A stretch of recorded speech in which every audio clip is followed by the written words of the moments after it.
In this video, I'm going to show you how to spell out the word fall using a double stroke with the same color scheme that we've used for the whole design series. This is the last design we're going to make before we put all of these items together and create a repeating pattern. So be sure and subscribe to my channel so that you don't miss that episode or any of the other tutorials that I'll be giving you on how to use Adobe Illustrator. I'm going to start by getting the Type tool, and that is keyboard shortcut T. And I'll come over to the Properties panel, and I'm going to use the text font Chalups. And I'll just begin typing that in, and I am going to use Chalups Bold.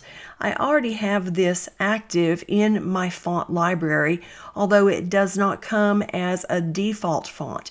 Now, if you want to use Chalups and it's not in your library, and if you're subscribed to Adobe's Creative Cloud, you can download it for free. Go up to Type and then click on More from Adobe Fonts. And this brings up the Adobe fonts, and there are dozens upon dozens of choices, and I encourage you to just take some time and look through and find some fonts that you haven't seen before and activate them so that you can begin using them. I'm going to come up to this little search area and I'm going to type in Chalups, and it brings up the results. I'll click on Chalups, and I already have mine activated, but all you have to do is just click on these little buttons to get whichever one that you want. We're using bold, but you may want to activate all of these, and it's going to install those in your library and you'll be able to use them.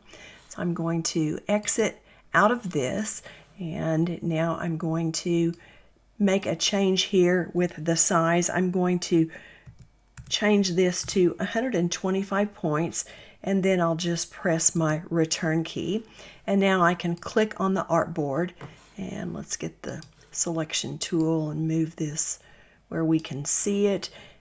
Then I'll select this lorem ipsum text placeholder, and I am going to press down my caps lock and then type the word fall.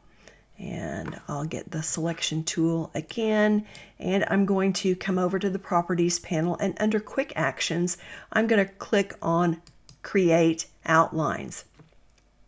Now Illustrator has converted each of these letters into objects rather than text. I'll come to the Properties panel, and I'm going to change the fill color to the orange shade that we used for our pumpkin, and that's the CMYK color 08095-0. Then I'm going to change the stroke to black, and I'm going to increase the size to 2 points. And we have the beginning of our design that you see here on the artboard. Now I'm going to select my fall letters, and I'm going to come over in the Properties panel in the Appearance area, and I'm going to click on this little ellipsis, and that brings up the Appearance panel. But we see that Illustrator is recognizing the word fall as a group, and that's because each of these letters is a separate object. So I have to double click on the word Contents to open up the Appearance panel, and let's just drag this down to give a little bit more room. Now what we have is a compound path. And each one of these objects in that compound path has a 2-point black stroke, and it has an orange fill. I want to add another stroke to our word fall, so I'm going to come down to the bottom of the Appearance panel, and I'm going to click on the stroke icon, and that adds an additional stroke right on top of the one that we had, and it's going to be black and 2 points just like the first one.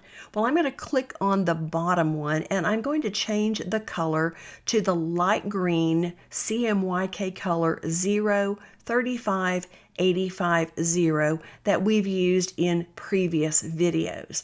And when I click on the color, you can see in the Appearance panel that it's been changed, but because it's 2 points, you can't see it underneath the black stroke.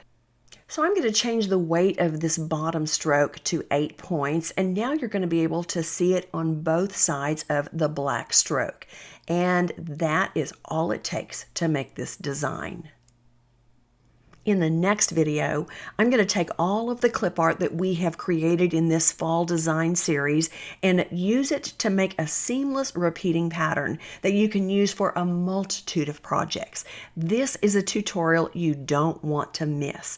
If you have not yet subscribed to my channel, do so right now so that you don't miss a single episode. Thank you so much for watching. I look forward to seeing you soon. Bye now.